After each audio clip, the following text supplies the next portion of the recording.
الحمدللہ رب العالمین والصلاة والسلام على سید المرسلین اما بعد فاعوذ باللہ من الشیطان الرجیم بسم اللہ الرحمن الرحیم الصلاة والسلام علیک یا رسول اللہ وعلى آلک واصحابک یا حبیب اللہ الصلاة والسلام علیک یا نبی اللہ وعلى آلک واصحابک یا نور اللہ۔ اسلامی بھائیوں اور اسلامی بہنوں، الحمدللہ عز و جل خالق کائنات جل جلالہ کی زمین پر عشق رسول صلی اللہ تعالی علیہ وآلہ وسلم کا مدنی جام تقسیم کرنے والے ایسے مرد کامل اب بھی موجود ہیں جو فیشن کی آفت میں گرفتار لوگوں کو پیارے مصطفیٰ صلی اللہ تعالی علیہ وآلہ وسلم کی سنت کریمہ کا اسیر بنانے کے خواہاں ہیں۔ یہ اللہ عز و جل کا خاص کرم ہے کہ اس نے ہمیں اس پرفتن دور میں تبلیغ قرآن و سنت کی عالمگیر غیر سیاسی تحریک، دعوت اسلامی کا ماحول اور شیخ طریقت امیر اہل سنت ابو بلال حضرت علامہ مولانا محمد الیاس اطوار قادری رضوی دامت برکاتہم العالیہ جیسے ولی کامل کی صحبت باثر سے نوازا۔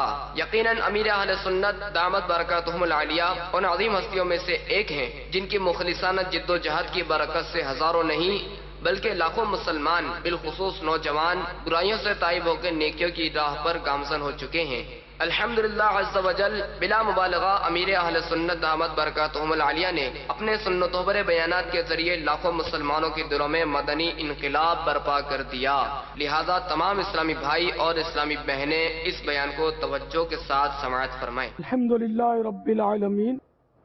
والصلاة والسلام علی سید المرسلین اما بعد فاعوذ باللہ من الشیطان الرجیم بسم اللہ الرحمن الرحیم الصلاة والسلام علیک یا رسول اللہ وعلی آلک واصحابک یا حبیب اللہ الصلاة والسلام علیک یا نبی اللہ وعلی آلک واصحابک یا نور اللہ۔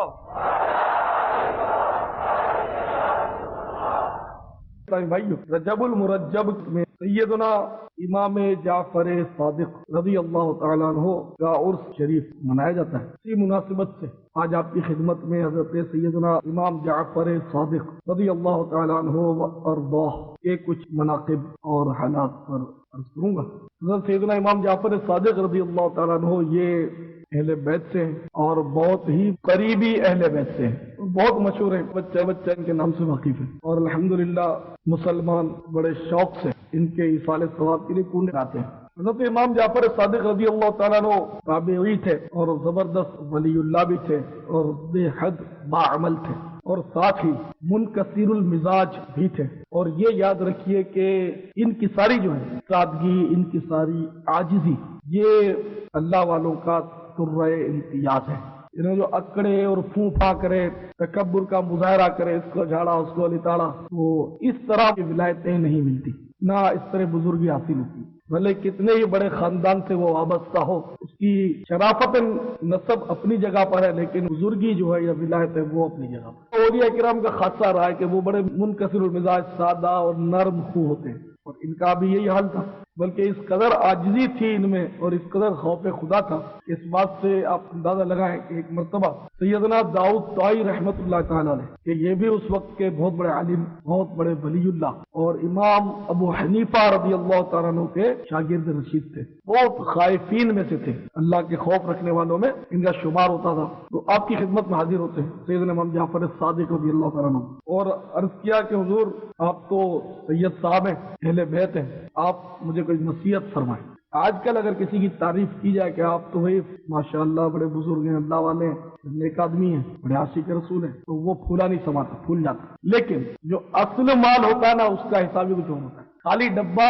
تو بالکل واقعی بچتا ہے، اگر ہم جیسے مطلب خالی ڈبوں کی کوئی تعریف کر دے تو وہ کان کھول کے دوبارہ سنتا کہ بھائی کیا کہا آپ نے، ذرا مطلب اپنی تعریف خوش آتی ہے، اچھی لگتی ہے، لیکن اللہ والے اپنی تعریف سے گھبراتے ہیں۔ تو جب یہ کہا کہ آپ اہل بیت سے، آپ سید صاحب ہیں، آپ کچھ نصیحت کریں، بس خلاص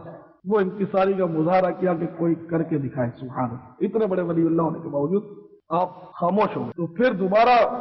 یہی بات دہرائی کہ حضور اہل بیت ہونے کے ناطے کہ اللہ نے آپ کو اتنی بڑی فضیلت بخشی ہے، آپ کو نصیحت کریں کہ اتنا بڑا آپ کا خاندان عالی شان، تو آپ کو تو نصیحت کرنا ہی چاہیے، آپ لوگوں کا تو منصب یہی ہے۔ یہ سن کر حضور سیدنا امام جعفر صادق رضی اللہ تعالیٰ عنہ نے انکسارن فرمانا شروع کیا، اے بھائی تم مجھے مطلب ہے کہ اس طرح سید صاحب اور اہل بیت کے تعلق سے نصیحت کی بات کرتے ہو، مجھے تو یہی خوف کھائے جا رہا ہے کہ کل بروز محشر میرے جد امجد میٹھے محمد صلی اللہ تعالی علیہ وسلم کہیں یہ سوال نہ کر بیٹھے کہ تو نے میری اتباع کیوں نہیں کی۔ مجھے تو یہی خوف لائق ہے کہ میرے نانا جان کہیں کل قیامت میں مجھے نہ کہہ دیں کہ تو نے میری اتباع کیوں نہیں کی، کہ میں تو عاجزی کے طور میں تو گناہگار ہوں، ان کی اولاد میں ضرور ہوں لیکن میرا عمل ایسا نہیں، تو کہیں ان کے سامنے میں شرمندہ نہ ہو جاؤں۔ پھر فرمایا کہ اس لیے کہ نجات کا تعلق نسب پر نہیں، خاندان پر نہیں، بلکہ نجات کا دار و مدار تو اعمال صالحہ پر ہے، نیکیوں پر ہے۔ یہ انکسار فرما رہے ہیں کیونکہ تو بہت ولی تھے، بہت بڑے ولی تھے۔ تو یہ سن کر سیدنا داؤد طائی رحمۃ اللہ تعالیٰ علیہ کو بہت عبرت ہوئی، اور آپ نے اللہ کی بارگاہ میں عرض کیا، یا اللہ جب تیرے محبوب کی اولاد کے خوف کا یہ عالم ہے، یہ اتنا ڈرتے ہیں تجھ سے، تو میں تو کس گنتی اور کس شمار و قطار میں ہوں، اور میں کس چیز پر ناز کروں، کس چیز پر فخر کروں۔ یہ بزرگوں کی بات ہے، ادھر وہ انکساری کر رہے ہیں، ادھر یہ انکساری کر رہے ہیں، یہ بھی کام نہیں۔ سیدنا داؤد طائی رحمۃ اللہ علیہ بے شک تعداد سے نہیں ہے، لیکن زبردست ولی اللہ اور ایسے مطلب ہے کہ زبردست تاریخ دنیا تھے کہ ان کے ورثے میں کچھ سرہم آئے تھے والد کے انتقال کے بعد، اور کچھ کمرے آئے، تو اب انہوں نے کمانے کی ضرورت محسوس نہ کی، اب نہ وہ کماتے نہ کاروبار کرتے، ان کو ضرورت نہیں تھی، ان کے پاس پیسے موجود تھے، تو اسی میں یہ گزارا کرتے رہے، اور مکان اگر بوسیدہ ہو جاتا، ٹوٹ پھوٹ جاتا، دوسرے اس کی تعمیر بھی نہ کرتے، دوسرے کمرے میں آ کر گزارا کرتے، عبادت کرتے، اور ہمیشہ غمگین رہتے تھے اللہ کے خوف سے۔ ایک بار کسی بزرگ نے ان کو دیکھا کہ خوش دوڑے دوڑے جا رہے ہیں، تو پوچھا کہ داؤد خیریت تو ہے، کہاں بھاگے بھاگے جا رہے ہیں؟ تو فرمایا کہ میں ابھی ابھی آزاد ہوا ہوں، کہیں پھر پکڑ نہ لیا جاؤں۔ آنکھ کھل گئی، وہ اللہ والے تھے، فوراً سمجھ گئے کہ ہو نہ ہو داؤد طائی رحمۃ اللہ علیہ کا انتقال ہو گیا۔ چنانچہ معلومات کی تو پتہ چلا جس وقت خواب میں دیکھا تھا تو وہی وقت تھا کہ ان کی روح نے پرواز کی تھی۔ تو بھاگے بھاگے جا رہا ہوں، کوئی پکڑ نہ لے، اس کے معنی یہی ہے کہ مطلب الدنیا سجن المؤمن و جنت الکافر، دنیا مومن کے لیے قید کر اور کافر کے لیے جنت۔ تو مومن اس قید سے آزاد ہوتا ہے انتقال کے بعد، جب تک زندہ رہتا قید میں رہتا ہے، اور کافر جو ہے ظاہر ہے کہ وہ پہلے آزاد رہتا ہے، مادر پدر آزاد ہوتا ہے، اس کو کون بولنے والا، اور جیسے ہی مرتا ہے وہ قید کر لیا جاتا ہے، اور ایسا قید کرتا ہے کہ یاد کرتا ہے نا؟ تو دونوں کا احوال مختلف ہے، مومن دنیا میں قید ہے، کافر مرنے کے بعد قید ہے، آزاد ہے مرنے سے پہلے۔ ہمارے ہاتھ قید ہیں، ہم اپنی مرضی سے نہیں کر سکتے، اس کے پیسے کھا لیے، اس کو اٹھا کے رکھ دیا ہے نا، ہماری آنکھیں قید ہیں، ہم اپنی مرضی سے نہیں دیکھ سکتے سوائے اس کے کہ شریعت نے اجازت دی۔ قرآن کو دیکھیں، مسجد کو دیکھیں، نیک لوگوں کو دیکھیں، علماء کو دیکھیں، بزرگوں کو دیکھیں، ہے نا، اللہ دکھائے تو کعبہ دیکھیں، وہ دکھائے تو مدینہ دیکھیں، تو یہ آنکھیں قید ہے۔ اب ہم اپنی مرضی سے چاہیں کہ بھئی ہم غیر عورت کو دیکھیں نہ، ہم کسی مطلب ہے کہ بے ریش لڑکے کو یا کسی مرد کو اس طرح دیکھیں کہ ہمیں لذت محسوس ہو رہی ہے، یہ خفیہ مطلب ہے کہ وہ ہوتی ہے کشش کہ جس کو دل بہلاتا ہے بندہ کہ نہیں مجھے ایسا نہیں ہوتا۔ داؤد طائی رحمۃ اللہ علیہ بھاگے بھاگے جا رہے ہیں کہ میں آزاد ہو گیا ہوں، کہیں پھر پکڑ نہ لیا جاؤں، میں دنیا سے رخصت ہو گیا تو دنیا میں تو میں قید تھا، کہیں ایسا نہ ہو کہ پھر مجھے دنیا میں ڈال دیا جائے، پھر قید کر لیا جائے، اتنے خوش ہست دنیا جنتا کفار را اہل ظلم و فسق اشرار را۔ مولا روم رحمۃ اللہ علیہ فرماتے ہیں کہ یہ دنیا کافروں کے لیے، ظالموں کے لیے، فاسق و فاجر کے لیے تو جنت ہے، مگر بہر مومن ہست زندہ ای مقام نیست زندہ جائے عیش و احتشام۔ لیکن یہ دنیا مومن کے لیے تو ہے قید خانہ، اور قید خانہ آرام و آسائش کا مقام نہیں۔ قید خانے میں راحتیں نہیں، قیدی قیدی ہوتا ہے، آزاد آزاد۔ لیکن اس قید میں محبوب کی زلفوں کے اسیر رہنے میں اور قید میں جو لطف ہے وہ آزادی میں ہے بھی نہیں، یہ بھی سمجھ لیں۔ جو لطف ان کی غلامی میں، ان کی بندگی میں، وہ لطف کہیں نہیں۔ تو اتنے بڑے ولی اللہ سارا سال روزہ رکھے اور 40 سال یا مسلسل انہوں نے روزے رکھے، لیکن اخلاص کا عالم یہ تھا کہ گھر والوں تک کو خبر نہیں ہوئی کہ یہ روزہ رکھتے ہیں۔ ہم تو مطلب ڈبے کی طرح بچتے ہیں کہ کسی طرح میرا حال کھل جائے کہ میں نے روزہ رکھا ہے، پتہ چل جائے وہ کسی کو۔ ابھی جو میں نے نماز پڑھی وہ تہجد تھی، کسی کو معلوم ہو جائے کہ میں نے تہجد پڑھی، کسی کو کسی بہانے معلوم ہو جائے کہ میں روزانہ 1000 درود شریف پڑھتا ہوں یا 2000 پڑھتا ہوں۔ تو بہرحال یہ کہ سیدنا امام جعفر صادق رضی اللہ تعالیٰ پر بات چلی تھی، اور پھر داؤد طائی رحمۃ اللہ علیہ کا واقعہ میں نے عرض کیا، 40 سال روزہ رکھا، گھر والوں کو پتہ نہیں چلا کہ اس نے روزہ رکھا ہے۔ وہ کرتے کیا، وہ جب باہر نکلتے تو کھانا لے لیتے، اپنا ساتھ توشہ دان لے لیتے، اور پھر جا کر کسی کو غریب مسکین کو دے دیتے۔ گھر والے سمجھتے یہ جائیں گے کھا لیں گے، جیسے کئی لوگ کاروبار پہ جاتے ہیں توشہ دان ان کا آتا ہے جاتا ہے، گھر والوں کیا پتہ ہے کھایا نہیں کھایا، وہ کر دیتے۔ تو اسی طرح پھر وہ شام کو جب گھر آتے تو کھانا کھا لیتے، تو غروب آفتاب کے بعد کھانا تو روزہ والوں کے لیے ہو ہی گیا۔ تو اب گھر پہ کھایا تو گھر والوں کو کیا پتا کس کا روزہ تھا، جب تک خود ذکر نہ کرے۔ 40 سال نکالے، یہ ان کے حالات میں لکھا، اتنا اخلاص تھا۔ اور ہمارا تو بس اللہ تعالیٰ ہمارے حال زار پر رحم فرمائے اور ہمیں کردار کے اخلاص نصیب فرمائے۔ جو عمل خالص ہوتا ہے وہ بہت پیارا ہوتا ہے، بہت ہی زبردست، مطلب یہ کہ وہ عمل ہوتا ہے کہ جو خالص اللہ کے لیے، ورنہ ملاوٹ ہوگی غیر کے لیے، غیر تعریف کریں، غیر واہ واہ کریں تو پھر وہ کام خراب ہے۔ تو سیدنا امام جعفر صادق رضی اللہ عنہ کو جب کہا گیا کہ آپ سید صاحب ہیں تو انہوں نے بالکل اپنی انکساری کا مظاہرہ شروع کر دیا۔ الحمدللہ تکبر نسب مسئلہ شرعی، تکبر نسب حرام ہے، یہ مطلب یہ مسئلہ ہے کہ اپنے نسب پر، اعلیٰ خاندان پر فخر کرنا، تکبر کرنا یہ حرام ہے۔ شان اتنی زبردست آپ کی کہ خلیفہ وقت منصور آپ سے ناراض تھا، امام جعفر صادق، تو اس نے ایک رات اپنے وزیر کو حکم دیا کہ جعفر صادق کو میرے روبرو پیش کرو، میں مطلب اس کو قتل کرانا چاہتا ہوں، کیونکہ حسد خور تو ہوتے ہیں۔ حدیث پاک میں آتا ہے، محبوب کی حدیث ہے صلی اللہ علیہ وسلم، ہر ذی نعمت حسد کیا جاتا ہے، جس کو کوئی نعمت مل گئی، اب کوئی دولت مند ہے تو خواہ لوگ اس سے چڑھتے ہیں، کسی کے پاس کوئی عہدہ ہے تو کئی ایسے ہوں گے جو سامنے سلوٹ ماریں گے تو اندر سے خار کھاتے ہوتے ہیں، حسد کرتے ہیں کہ کسی طرح اس کو زوال لگ جائے۔ کسی کی شہرت ہو گئی وہ بھی لوگ جلتے ہیں، کسی کا کام کسی بھی فیلڈ میں ہو، بے شک وہ مذہبی فیلڈ میں ہی ہو، اگر وہ کام میں کامیاب ہو جاتا ہے اور ذرا 4 آدمی اس کو ماننا شروع کر دیں تو پھر خامخواہ بعض اوقات لوگوں کو حسد ہو جاتی ہے کہ اتنا ترقی کیوں کر گیا، تو پھر وہ اس کے عیوب تلاش کرتا ہے کہ یار اس کو تو میں جانتا ہوں، یہ تو ایسا تھا، یہ تو فلاں تھا، یہ تو کل تک تو روڈ پہ کھڑے ہو کر گالیاں دیتا تھا، آج اس کو اتنی شہرت مل گئی، لوگ اس کے ہاتھ چومتے ہیں، یہ فلاں ہے، یہ جاہل ہے، اس کے پاس کیا رکھا ہے۔ اس طرح مطلب ہے کہ حسد جو اس کو بلواتی رہتی ہے کہ کسی طرح اگلے کا مطلب ہے کچھ نہ کچھ وہ گرا ہے، اور جب اس کو اگر اللہ عزت بخش دے، ہے نا، اللہ نے اس کو عزت بخشی تو اس کا بال بیکار نہیں ہوتا۔ اس کی مثال کو یوں لو کہ 14ویں کا چاند جو ہے وہ آب و تاب سے چمکتا ہے، تو کتا بعض اوقات اس کی چمک دمک دیکھ کر بوکھلاتا ہے، اور کتا جو ہے چاند کی طرف رخ کر کے بھونکتا ہے، شور کرتا ہے، بھونکتا ہے۔ تو آپ بتائیے کہ چاند کی آب و تاب میں کون سا فرق آ جاتا ہے نا؟ کتا ہی مطلب ہے کہ ذلیل ہوتا ہے۔ اسی طرح اگر 14ویں کے چاند کی چمک دمک سے کوئی مطلب حسد کر کے چاند کی طرف تھوکے تو اسی کے منہ پہ آئے گی تھو، تو اسی طرح اللہ تعالیٰ کسی کو نوازے اور بندہ اس سے حسد کرے تو بربادی خود اس کی اپنی ہے نا۔ تو بہرحال جو ذی نعمت ہوتا ہے، صاحب نعمت ہوتا ہے، نعمت والا ہوتا ہے، اسے حسد کیا جاتا ہے، یہ پرانا مطلب ہے کہ رول چلا رہا ہے، تو یہ حدیث پاک ہے۔ تو منصور بھی حسد کرتا تھا، تو بلا بھائی اس کو قتل کریں گے ہم۔ اب وزیر کانپ گیا کہ علی کیا جو شخص عزلت نشین ہو گیا، کون گوشہ نشین ہو گیا، نہ سیاست میں آپ کے آرے آتا ہے، نہ حکومت پر وہ آپ کے مطلب کو خطرہ ہے، نہ اقتدار کو اس سے کوئی خطرہ ہے آپ کے، خامہ کا ایک مطلب ہے کہ سوئے ہوئے شیر کو چھیڑنا کیا مانا ہے، تو چھوڑیے، جانے دیجیے، یہ مصلحت کے خلاف ہے، خامہ کا مطلب شوری ہنگامے ہوں گے۔ تو خلیفہ پر بھوت سوار تھا حسد کا، اس نے کہا کہ چپ، میرا آرڈر ہے، اس کو حاضر کرو۔ اب وزیر بیچارہ گھبرا گیا، چنانچہ مجبوراً امام جعفر صادق رضی اللہ عنہ کو لینے کے لیے وہ چلا گیا۔ ادھر خلیفہ منصور اپنے تخت پر بیٹھا اور اس نے غلاموں کو سمجھا دیا کہ جب میں اپنے سر سے تاج اتاروں تو یہ اس کو انڈیکیٹر سمجھنا، یہ نشانی سمجھنا، اس بات کی اشارہ کہ اس کو قتل کرنا ہے، تو میں جیسے ہی تاج اتاروں سر سے تو امام جعفر صادق کی گردن تو اڑا دینا رضی اللہ۔ خیر یہ ان کی پلاننگ ہوگی۔ اب ادھر